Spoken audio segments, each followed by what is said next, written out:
ഞാൻ കോൺഗ്രസ് പാർട്ടിലെങ്ങാനും ആയിരുന്നെങ്കിൽ ഇങ്ങനെ ഒരു ന്യൂസ് കാണേണ്ടി വന്നേനെ.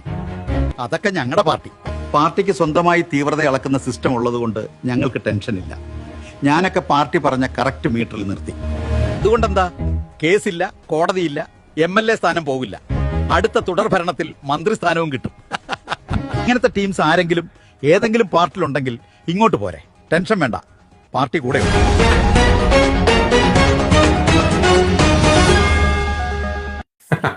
രാഹുൽ മാങ്കൂട്ടത്തിന്റെ പിന്നാലെ നമ്മൾ എല്ലാവരും കൂടി ഓടിയ സമയത്ത് ഓട്ടത്തിൽ മിസ്സായ ആൾക്കാർ ഇവരൊക്കെയാണ്. അതായത് തീവ്രത കുറഞ്ഞ ഒരു പീഡകൻ രക്ഷപ്പെട്ടു.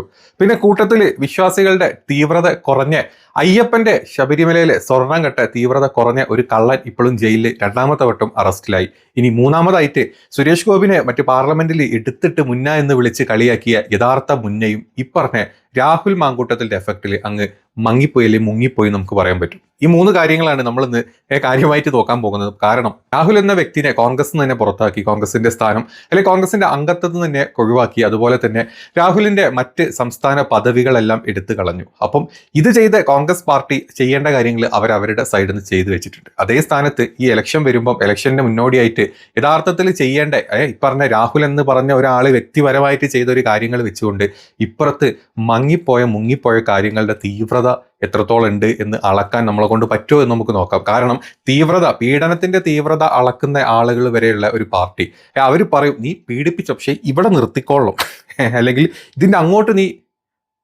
ചെയ്യാൻ പാടില്ല, അവിടെ നിർത്തിക്കൊള്ളണം എന്ന് കണക്ക് വെച്ച് കൊടുക്കുന്ന പാർട്ടിക്കാരുള്ള ഒരു വലിയ പാർട്ടിയുടെ ഏറ്റവും വലിയ കള്ളനായിട്ടുള്ള MLA സ്ത്രീ ലംബടനായിട്ടുള്ള പീഡകന്റെ തീവ്രത അളക്കുന്ന പാർട്ടിയാണ് നമ്മുടെ സംസ്ഥാനം ഭരിക്കുന്ന ഇപ്പോഴത്തെ പാർട്ടി. അതുകൊണ്ട് തന്നെ ഈ ഒരു വീഡിയോ ഏത് ചാനലിലാണ് വന്നത് ഞാൻ ഓർക്കുന്നില്ല. ആ ചാനലിൽ വന്ന സമയത്ത് ഒരുപാട് ചിരിക്കാൻ തോന്നി. ഇതേ സ്ഥാനത്ത് നമ്മളൊന്ന് എടുത്തു നോക്ക്. നിങ്ങൾ നമ്മുടെ ഗോവിന്ദമാഷ് ഇന്നലെ വന്ന് പറഞ്ഞു, എന്താണ് പുള്ളിക്ക്, അതായത് നമ്മുടെ മുകേഷിന് പാർട്ടി അംഗത്തല്ല, പാർട്ടി മെമ്പർ അല്ല എന്നാ പറയുന്നത്. അതും നമ്മുടെ ഒരു ഈ പറഞ്ഞ തീവ്ര പാർട്ടിയുടെ ഒരു അടിസ്ഥാനമാണ്. കാരണം അംഗത്തല്ലാത്ത ആൾക്കാർക്ക് വരെ അല്ലെങ്കിൽ പാർട്ടിയിൽ മെമ്പർഷിപ്പ് ഇല്ലാത്ത ആൾക്കാർക്ക് വരെ സ്വന്തം ചിഹ്നം എഴുതി കൊടുത്ത് മത്സരിപ്പിച്ച് ജയിപ്പിക്കണം എന്നുള്ള ആ ഒരു മനോഭാവമുള്ള പാർട്ടിയുടെ സ്വന്തം ചിഹ്നത്തിന് പോലും ഇത്രയും തീവ്രത കുറവാണോ എന്ന് നമുക്ക് തോന്നിപ്പോകും. കാര്യമില്ല, അത് നമ്മളെ തോന്നൽ മാത്രമാണ് കേട്ടോ, വെറും തോന്നൽ മാത്രമാണ്. നിങ്ങൾ അങ്ങനെ എടുത്താൽ മതി ഇത്. അപ്പോൾ അതുകൊണ്ട് തീവ്രത കുറഞ്ഞ നമ്മുടെ MLA ഇപ്പോഴും MLA ആയിട്ടിരിക്കുന്നു. ഇനി ഒരു വട്ടം കൂടെ ഒക്കെ ജയിച്ച് വേണമെങ്കിൽ മന്ത്രി വരെ കാക്കിക്കൂടായിക ഇല്ലാത്ത ഒരു തീവ്രത കുറഞ്ഞ ഒരു പീഡകനാണ് നമ്മുടെ മുകേഷ് എന്ന് പറഞ്ഞത്. അതവിടെ നിൽക്കട്ടെ. രണ്ടാമതായിട്ട് ഏറ്റവും കൂടുതൽ ഇപ്രാവശ്യം ചർച്ച ചെയ്യപ്പെട്ടിട്ടുള്ളത് അല്ലെങ്കിൽ രാഹുൽ മാങ്കൂട്ടത്തിന്റെ ഈ ഒരു പ്രശ്നം ഊതി വീർപ്പിച്ച് കത്തിക്കുന്നതിന് മുമ്പ് ഉണ്ടായിരുന്ന മറ്റൊരു ഈ ഒരു സംസ്ഥാനത്തെ ഒരു വലിയൊരു വിശ്വാസത്തിനെ തന്നെ, അല്ലെങ്കിൽ ശബരിമലയിലെ 4 കിലോ സ്വർണം കട്ടു എന്നുള്ള ചെറിയൊരു കാര്യമില്ല. 4 കിലോ എന്ന് പറഞ്ഞു കഴിഞ്ഞാൽ ഏകദേശം ഒരു എത്ര ഗ്രാം ഉണ്ടാവും, 4000 ഗ്രാമില്ലേ, 4000 ഗ്രാം എന്ന് പറഞ്ഞു കഴിഞ്ഞാൽ ഏറെക്കുറെ 500 പവൻ. നമ്മുടെ ഇപ്പോഴത്തെ കണക്ക് നോക്കുകയാണെങ്കിൽ 500 പവനോളം സ്വർണം. ഈ 500 പവന്റെ ഇന്നത്തെ വില എന്ന് പറഞ്ഞാൽ ഏകദേശം 5-6 കോടി രൂപയായി. അപ്പൊ ഇത്രയും വലിയൊരു കളവ് അവിടെ രൂപയുടെയോ പൈസയുടെയോ ഒന്നുമല്ല, പവന്റെ കണക്കൊന്നുമില്ല. ശബരിമലയിൽ നിന്ന് ഇമ്മാതിരി ഒരു പരിപാടി കാണിച്ചിട്ട് സ്വർണം കടത്തിക്കൊണ്ട് വിറ്റ് തിരിച്ചു കൊണ്ടുവന്ന ആളുകളൊക്കെ ഇപ്പൊ ജയിലിലാണ് കിടക്കുന്നത്. വാസു ആണെങ്കിലും പത്മകുമാർ ആണെങ്കിലും ഇപ്പൊ ജയിലിൽ കിടക്കുന്നുണ്ട്. അതല്ലാതെ ഈ ഇങ്ങനെ ഒരു കട്ടളപ്പടി അയാൾ കൊണ്ടുപോകുന്നോ അല്ലെങ്കിൽ അവിടുന്ന് വെളിയിൽ കൊണ്ടുപോകുന്നുള്ളത് എനിക്ക് അറിഞ്ഞൂടല്ലോ. ഈ കട്ടളപ്പാളി സന്നിധാനത്തിന് പോയ വിവരം അങ്ങ് അറിഞ്ഞിട്ടേ ഇല്ല. അങ്ങനത്തെ കൊണ്ടുപോകാൻ സമ്മതിക്കൂലല്ലോ അറിഞ്ഞിട്ടുണ്ടെങ്കിൽ. അപ്പോൾ നമുക്ക് കോടതി ദേവസ്വം ബോർഡ് പ്രതിസ്ഥാനത്ത് വരികയാണ്. നോക്കിയിട്ട് ഞാൻ അതിനെപ്പറ്റി പ്രതികരിക്കാം. ഞാൻ ഇപ്പൊ അത്രേ പറയുന്നുള്ളൂ. ഒരു കാര്യം ഞാൻ ഉറപ്പിച്ച് പറയാൻ ആഗ്രഹിക്കുകയാണ്, ശബരിമലയുമായി ബന്ധപ്പെട്ട കാര്യത്തിൽ ഒരു പെശവും എന്റെ ഭാഗത്തുനിന്ന് ഉണ്ടായതായിട്ട് എനിക്ക് അറിഞ്ഞുകൂടാ. ഞാനങ്ങനെ അറിയാതെയോ തെറ്റ് ചെയ്തിട്ടില്ല. കോടതിയിൽ വരട്ടെ, അപ്പൊ നമുക്കതിനെ നിയമപരമായിട്ട് നേരിട്ട് എന്താ ആവശ്യം എന്ന് വെച്ചാൽ പറയാം. ഏതായാലും നിലപാടുകളുടെ രാജകുമാരനായിരുന്നു പത്മകുമാരേട്ടൻ അന്ന് പത്മകുമാരേട്ടൻ പറഞ്ഞത് ഇങ്ങനെ. ഏതാണെങ്കിലും പത്മകുമാരേട്ടൻ കോടതിക്ക് കാര്യങ്ങളൊക്കെ മനസ്സിലായി. അതുകൊണ്ട് തന്നെ പത്മകുമാരേട്ടൻ ഒരു വട്ടമല്ല 2 കേസിൽ 2 വട്ടമായിട്ട് റിമാൻഡ് ചെയ്ത് പൊക്കിക്കൊണ്ടുപോയിട്ടുണ്ട്. ഇനി ഇതിലെന്താണോ നമ്മുടെ ഗോവിന്ദമാഷ് പറയാൻ പോണെന്നുള്ളത് ഗോവിന്ദമാഷ്ക്ക് പോലും അറിയാത്ത ഒരു അവസ്ഥയായിരിക്കും. ശബരിമല സ്വർണ്ണക്കൊള്ളക്കേസിൽ പത്മകുമാറിനെ മറ്റൊരു കേസിൽ കൂടി ഇപ്പോൾ പ്രതിയാക്കിയിരിക്കുകയാണ്. പത്മകുമാറിന്റെ അറസ്റ്റ് കൂടി ഇപ്പോൾ രേഖപ്പെടുത്തിയിട്ടുണ്ട്. ശബരിമലയിലെ ദ്വാരപാല ശില്പങ്ങളിൽ നിന്ന് സ്വർണം പുറത്തേക്ക് കടത്തിയ കേസിലാണ് ശബരിമലയിലെ ഇതുമായി ബന്ധപ്പെട്ട പ്രത്യേക അന്വേഷണ സംഘം ദേവസ്വം ബോർഡ് മുൻ പ്രസിഡന്റ് പത്മകുമാറിനെ ഇപ്പോൾ അറസ്റ്റ് ചെയ്തിരിക്കുന്നത്. ഈ പറഞ്ഞ നമ്മുടെ പത്മകുമാറേട്ടൻ അല്ലെങ്കിൽ നമ്മുടെ പത്മേട്ടൻ മുൻ DYFI സ്റ്റേറ്റ് പ്രസിഡന്റ് ആയിരുന്നു. അതുപോലെ തന്നെ ജില്ലാ പ്രസിഡന്റ് ആയിരുന്നു, ദേവസ്വം ബോർഡ് പ്രസിഡന്റാണ്, മുൻ CPM MLA ആണ്, ഇത്രയും കാര്യങ്ങൾ വഹിച്ചിട്ടുള്ള ആളാണ് ഇപ്പൊ ജയിലിൽ കിടക്കുന്ന. ഒരു വട്ടമല്ല, രണ്ടാമത്തെ വട്ടം അറസ്റ്റ് രേഖപ്പെടുത്തി ജയിലിലിട്ടത്. ഇപ്പോഴും പാർട്ടി അംഗത്വമുണ്ട്, എല്ലാ പ്രശ്നങ്ങളും ഒരു കുഴപ്പമില്ല, പാർട്ടിയിൽ സജീവമായിട്ട് തന്നെ ആൾ ഇപ്പോഴും നിലകൊള്ളുന്നു. അതാണ് ഈ പറഞ്ഞ കോൺഗ്രസ് പാർട്ടിയും ഈ പറഞ്ഞ നമ്മുടെ രാജ്യം ഭരിക്കുന്ന ഇരട്ടച്ചക്കന്റെ പിണറായി വിജയന്റെ പാർട്ടിയും തമ്മിലുള്ള വ്യത്യാസം. അതിപ്പോ ഇനി MLA ആണെങ്കിൽ അങ്ങനെ തന്നെ, MP ആണെങ്കിൽ അങ്ങനെ തന്നെ, ഇനിയിപ്പോ ഏത് വലിയ കിണ്ണം കെട്ട കള്ളന് അല്ലെങ്കിൽ ശബരിമലയിലെ സ്വർണ്ണം കെട്ട കള്ളനാണെങ്കിലും പാർട്ടിയുടെ അംഗത്വമൊന്നും എടുത്തു മാറ്റാൻ പോകുന്നില്ല. എത്ര പേര് ഇത് ചർച്ച ചെയ്തു നിങ്ങൾക്കറിയോ? ഇവര് ചിലപ്പം ഇനി എത്ര ആളുകളുടെ പേരുകൾ വെളിപ്പെടുത്തും എന്നുള്ള പേടിയുള്ളത് കൊണ്ടൊക്കെ തന്നെയാണ് രാഹുലിനെ അറസ്റ്റ് ചെയ്യാത്തതും, അറസ്റ്റ് ഇപ്പൊ ചെയ്യും, ഇന്ന് കിട്ടും, നാളെ കിട്ടും, മറ്റന്നാൾ കിട്ടും എന്നും പറഞ്ഞിട്ട് ഈ കേസ് മുന്നോട്ട് കൊണ്ടുപോകുന്നതും സകലമാന ചാനലുകളിലും, നമ്മുടെ നാട്ടിലെ സകലമാന ചാനലുകളിലും ഇത് മാത്രം ലൈവായിട്ട് അപ്ഡേറ്റ് ആയിട്ട് ഡിബേറ്റ് ആയിട്ട് കൊണ്ടുപോകുന്നത്. ഇത് ഒരു പാർട്ടി ഇല്ലാണ്ട് മാറി നിൽക്കുന്ന ഒരാൾ ചിന്തിച്ചു കഴിഞ്ഞാൽ മനസ്സിലാക്കേണ്ട കാര്യം മാത്രമാണ്. മുകേഷ് ഈ പറഞ്ഞ സ്വന്തം ഫ്ലാറ്റിൽ നിന്ന് മറ്റുള്ള ഫ്ലാറ്റ് ഏന്തരം നടന്ന് പീഡിപ്പിച്ച പെണ്ണ് പോലും അവസാനം എന്ന് പറഞ്ഞു, എൻ്റെ മോന് വേണ്ടിയിട്ട് ഒരു ഫീസ് അല്ലെങ്കിൽ സ്കൂളിൽ ചേർത്താൻ ഫീസ് ചോദിച്ചപ്പോൾ തന്നില്ല, അതുകൊണ്ടാണ് അവർ പുറത്തോട്ട് വന്നത്. അതുപോലെ നമ്മുടെ തീവ്രത കുറഞ്ഞ പീഡകൻ പീഡിപ്പിച്ച് എത്ര പേർക്ക് ഏതൊക്കെ പിൻവാതിൽ കൂടെയാണോ നിയമനം കയറ്റിപ്പം അകത്തിരുത്തിയത് നമുക്കറിയില്ല. അതുകൊണ്ട് ഇവരെ ആരും പുറത്തോട്ട് വന്നിട്ടില്ല. പുറത്ത് വന്നത് 10-20 വർഷം കൂടെ പീഡനത്തിൽ ഏർപ്പെട്ട് ജീവിച്ച ഒരു പാവപ്പെട്ട ഭാര്യയാണ് പുറത്തോട്ട് വന്നിരുന്നത് ആദ്യം ഈ പീഡകനെ പറ്റി പറയാൻ. അന്ന് ആ ഭാര്യ പറഞ്ഞിരുന്നു, അന്നത്തെ മുകേഷിന്റെ ഭാര്യ സരിത വ്യക്തമായിട്ട് പറഞ്ഞിരുന്നു, ഈ തീവ്രത കുറഞ്ഞ പീഡകന്റെ യഥാർത്ഥ തീവ്രതയുടെ അല്ലെങ്കിൽ പീഡന തീവ്രതയുടെ ചരിത്രം അന്ന് ഒരുപാട് വട്ടം വിളമ്പിയതാണ്. അത് ഒതുക്കാൻ വേണ്ടി ഒരുപാട് പേര് കഷ്ടപ്പെട്ടതുമാണ്. പിന്നെ മറ്റു ചില പീഡകർ വന്നിരുന്നു, നമ്മുടെ സരിതനെയും പൊക്കി പിടിച്ചുകൊണ്ട് സരിതനെ എവിടൊക്കെ കൊണ്ടുപോയി എന്തൊക്കെ ചെയ്തു എന്നുള്ളത് പലവട്ടം പല വീഡിയോകളായിട്ടും പല ഓഡിയോ ക്ലിപ്പുകളായിട്ടും തീവ്രത കുറഞ്ഞും തീവ്രത കൂടി നമ്മുടെ മുമ്പിലോട്ട് വന്നിരുന്നു.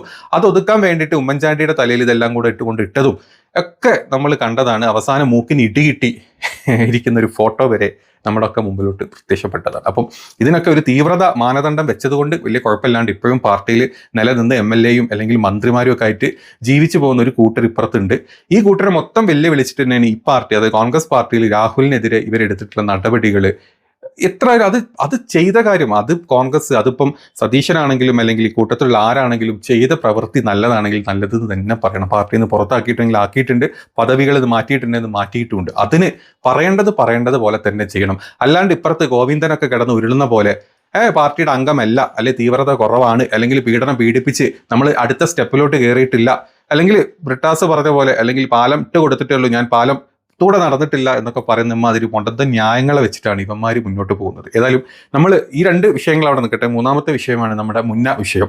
നിങ്ങൾ ഓർക്കുന്നുണ്ടോ, പണ്ട് പാർലമെന്റിൽ തീവ്രമായിട്ട് ഒരു പ്രസംഗം അല്ലെങ്കിൽ ഒരു പ്രസ്താവന നടത്തിയിരുന്നു നമ്മുടെ ബ്രിട്ടാസ്? അതൊന്ന് കേൾപ്പിച്ചത് നിങ്ങൾക്ക്. എമ്പുരാൻ സിനിമയിൽ കഥാപാത്രമുണ്ട്. ആരാധന സർ, മുന്ന. ആ മുന്നയെ ഇവിടെ കാണാം. ഈ BJP ബെഞ്ചുകളിൽ ഒരു മുന്നയെ കാണാം. ഈ മുന്നയെ തിരിച്ചറിയും, മലയാളി തിരിച്ചറിയും, കേരളം തിരിച്ചറിയും സർ. അതാണ് കേരളത്തിന്റെ ചരിത്രം. ഇത്രയും തീവ്രമായിട്ട്, അല്ലെങ്കിൽ ഇതിന് തീവ്രത കുറയ്ക്കണോ അറിയില്ല കേട്ടോ, ഇനി തീവ്രത കിടക്കട്ടെ, തീവ്രമായിട്ട് സംസാരിച്ച് മുന്നനെ പൊക്കി കാണിച്ച് ഇദ്ദേഹത്തിന്റെ PM-ശ്രീയുടെ നിലപാട് എന്തായാലും നിങ്ങൾക്കറിയോ? ആ നിലപാടും കൂടെ ഞാൻ കാണിച്ചുതരാം. അല്ല, അതല്ല, ഞാൻ ഈ PM-ശ്രീ ഞാൻ അതിനകത്ത് ഒരു നിലപാടെടുത്ത ഒരാളാണ്. എന്താ കാരണം വെച്ചാൽ ഒരുപക്ഷെ നാസറിന് വേണമെങ്കിൽ എന്റെ സാമൂഹ്യ മാധ്യമ അക്കൗണ്ടിൽ നോക്കിയാൽ ഈ PM-ശ്രീക്കെതിരെയും കേന്ദ്രാവിഷ്കൃത പദ്ധതികൾക്കെതിരെയും ഇവരുടെ എഡ്യൂക്കേഷൻ പോളിസിക്കെതിരെയും ഞാൻ ധർമ്മേന്ദ്ര പ്രധാനെ ഇരുത്തിക്കൊണ്ട് അതിശക്തമായി. ഇതാണ് ഇത്ര അതിനെതിരെ PM-ശ്രീക്കെതിരെ ഭയങ്കരമായിട്ട് അല്ലെ മന്ത്രിന്റെ പേര് വരെ പറഞ്ഞിട്ട് അതിനെതിരെ പ്രസ്താവന ഇറക്കി അല്ലെങ്കിൽ അതിനെതിരെ പ്രവർത്തിച്ച് നമ്മുടെ മുന്നയെ മുമ്പിൽ കൊണ്ടുവരുന്ന നമ്മുടെ ബ്രിട്ടാസ് അണ്ണൻ അവസാനം ഇന്നലെ പറഞ്ഞ വാക്ക് നിങ്ങൾക്കറിയോ? അത് പറയാനുള്ള കാരണം നമുക്ക് എല്ലാവർക്കും അറിയാം അല്ലേ? അതായത് ഈ പറഞ്ഞതിൽ കേന്ദ്ര സർക്കാരിന്റെയും കേരള സർക്കാരിന്റെ ഇടയിൽ പാലം ഇട്ട് കൊടുത്ത ആളാരാണ്? നമ്മുടെ ബ്രിട്ടാസ് അണ്ണനാന്നാ പറഞ്ഞത്. സത്യം പറഞ്ഞാൽ റിയാസിനോട് ഈ കാര്യം പറയാനുണ്ട്. റിയാസ് സാധാരണ കേന്ദ്രം പാലം വെച്ചാലും കേരളം പാലം വെച്ചാലും അടുത്ത് പിണറായിന്റെ റിയാസിന്റെ ഇങ്ങനെ ടാറ്റ കൊടുത്ത ഫോട്ടോ വെക്കാറില്ലേ? അതേ സ്ഥാനത്ത് ഇനി 1-2 കേന്ദ്ര അല്ലെങ്കിൽ കേരള സർക്കാരിന്റെ ഇടയിലുള്ള പാലത്തിന്റെ അടുത്ത് ബ്രിട്ടാസിന്റെ ഒരു ഫോട്ടോ വെക്കണം, നല്ലതായിരിക്കും. കാരണം പാലം പണി പുള്ളിയാ ചെയ്തതെന്നാണ് കേന്ദ്രം തന്നെ പറയുന്നത്. അതുകൊണ്ട് അത് മിസ് ചെയ്യരുത്. കുഴപ്പമില്ല. ഏതായാലും ഇന്നത്തെ നമ്മുടെ യഥാർത്ഥ മുന്നയുടെ മുഖം പുറത്തോട്ട് വന്നിട്ടുണ്ട്. അതും കൂടെ ഒന്ന് കണ്ടിട്ട് വരാം. കേരളത്തിന്റെ ആവശ്യങ്ങൾക്ക് വേണ്ടി കേരളത്തിനും കേന്ദ്ര സർക്കാരിന്റെ ഇടയിൽ പാലമായി നിൽക്കാൻ നിക്ഷിപ്തനാണ് ഞാൻ, അല്ലാതെ കേരളത്തിന് പാരയായി നിൽക്കാനല്ല എന്റെ പണി. അങ്ങ് ഈ മധ്യസ്ഥം വഹിച്ചതിനെ ചൊല്ലി വലിയ വിവാദം വരുന്നു. അങ്ങയല്ലേ ശരിക്കും ജോൺ ബ്രിട്ടാസ് ആണ് ശരിക്കുമുള്ള മുന്ന എന്നാണ് പൊതുവിൽ വരുന്ന ഒരു വിമർശനമായി വരുന്നത്. അതൊക്കെ കാണുന്നുണ്ടോ? എന്താണ് പ്രതികരണം? അല്ല, അതിപ്പം ആരോ പറഞ്ഞ പോലെ നമ്മുടെ രാഷ്ട്രീയത്തിൽ എന്ത് നിലവാരം നമ്മൾ പുലർത്തണം എന്നൊക്കെയുള്ളത് അവർ തീരുമാനിക്കണം. അതായത് ഡൽഹിയിൽ പാർലമെന്റിൽ BJP-നെയും RSS-നെയും ഒക്കെ ശക്തിയുക്തം എതിർക്കുന്നത് ആരാണെന്നുള്ളത് നമ്മുടെ ജനങ്ങൾക്ക് അറിയാം. അപ്പോൾ അതുകൊണ്ട് അതിലൊന്നും അവരുടെ കണ്ണിൽ പൊടിയിടാൻ പറ്റില്ല.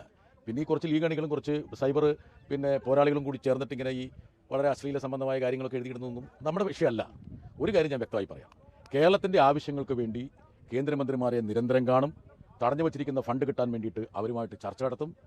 അതാണ് എന്നിൽ നിക്ഷിപ്തമായിരിക്കുന്ന ഉത്തരവാദിത്വം. ആ ഉത്തരവാദിത്വം നിർവഹിക്കാൻ വേണ്ടി ഞാൻ എന്നും സന്നദ്ധരാണ്. നിങ്ങൾ കേട്ടല്ലോ. അപ്പൊ ഇത്രയേ ഉള്ളൂ. അപ്പൊ നമ്മളെ യഥാർത്ഥ മുന്നണി നിങ്ങൾ കണ്ടുല്ലേ. അതായത് കേന്ദ്ര പദ്ധതികൾ, കേന്ദ്ര പാഠ്യ പദ്ധതികൾ കേരളത്തിന്റെ മേലെ ഫണ്ടിന്റെ പേരിലാണെങ്കിൽ എന്തിന്റെ പേരിലാണ് അതിനെ എതിർത്തു എന്ന് പറഞ്ഞ മുന്നയുടെ അന്നത്തെ മുന്നല്ല, അന്ന് നമ്മുടെ ബ്രിട്ടാസ് ആയിരുന്നു. ഇന്ന് അതേ മുന്നയുടെ വായിന്ന് വന്ന വാക്കുകളാണ്. കേന്ദ്ര ഫണ്ട് കിട്ടാൻ വേണ്ടിയിട്ടും കേന്ദ്ര പദ്ധതികൾക്ക് പൈസ കിട്ടാൻ വേണ്ടി ഞാൻ എന്തും ചെയ്യും. അപ്പം അവിടെ നമുക്ക് ഈ പറഞ്ഞ ഗോവിന്ദൻ പറഞ്ഞ പോലെ തന്നെ ഈ പാർട്ടിയുടെ അംഗമല്ല ഇതൊക്കെ പറഞ്ഞ ഈ തന്തയില്ലാത്ത വർത്താനം പറയാനല്ലാണ്ട് ഈ പറഞ്ഞ പോലെ തന്നെ ബ്രിട്ടാസും അതൊക്കെ തന്നെയാണ് പറയുന്നത്. എനിക്ക് പൈസ കിട്ടണം, ഞങ്ങളുടെ ഖജനാവിൽ പൈസ ഇല്ല, ഞങ്ങളുടെ ഖജാവിനുള്ള പൈസ എല്ലാം കൂടെ മുഖ്യമന്ത്രിക്ക് കാറ് വാങ്ങാനും അതല്ലെങ്കിൽ ഇവർക്ക് മറ്റേ അമേരിക്കൻ ട്രിപ്പ് നടത്താനൊക്കെ എടുത്ത് കളഞ്ഞു. പിന്നെ കുറെ നവകേരളം അല്ലെ പിന്നെ ഒരു കക്കൂസുള്ള ബസ് വാങ്ങിച്ചിട്ടും ഒക്കെ ഞങ്ങൾ തീർത്തു. ഇനി ഞങ്ങൾ പൈസ കിട്ടണം. ഇവിടെ അങ്ങോട്ട് കുറച്ച് ഉള്ളതൊരു കൊല്ലാണെങ്കിൽ ഒരു കൊല്ലം മുന്നോട്ട് പോകണമെങ്കിൽ പൈസ വേണം. പൈസ ഖജനാവിൽ വേണമെങ്കിൽ ഈ പറഞ്ഞ ഏത് മുന്നാ പരിപാടിക്കും ഞങ്ങൾ നിൽക്കും. അതിനിപ്പം RSS എന്ത് പറഞ്ഞാലും ഞങ്ങൾ താഴ്ന്ന് കിഴുന്ന് കുനിഞ്ഞു നിരുന്ന് കൊടുക്കും എന്ന് വ്യക്തമായിട്ട് നമ്മുടെ മുന്ന പറഞ്ഞു കഴിഞ്ഞിട്ടുണ്ട്. അപ്പം ഇങ്ങനത്തെ കുറേ കാര്യങ്ങളാണ് ഇതിൻ്റെ ഇടയിൽ കൂടെ നടന്നു പോകുന്നത്. അപ്പോൾ ഇനി ഇതൊക്കെ കണ്ടിട്ട് രാഹുൽ മാങ്കൂട്ടത്തിന്റെ പേരിലാണോ നിങ്ങൾ വോട്ട് കൊടുക്കുന്നതും വോട്ട് കൊടുക്കേണ്ട തീരുമാനിക്കണോ, അല്ലെങ്കിൽ ഇത്രയും വലിയ കാര്യങ്ങൾ ഇപ്പുറത്ത് നടക്കുമ്പം ഇത് കണ്ടിട്ടാണോ വോട്ട് കൊടുക്കേണ്ടത് വോട്ട് കൊടുക്കേണ്ട എന്നുള്ളത് നിങ്ങൾ ചിന്തിച്ചിട്ട് ഇത് കാണുന്ന നിഷ്പക്ഷരായിട്ടില്ല കമ്മി കൊങ്ങി മൂരി സംഗി ഒക്കെ മാറി അല്ലാതെ വോട്ട് കൊടുക്കുന്ന ആൾക്കാരാണല്ലോ സാധാരണ വരെ ജയിപ്പിക്കുന്നത്. അവർ ചിന്തിച്ച് വോട്ട് കൊടുക്കട്ടെ.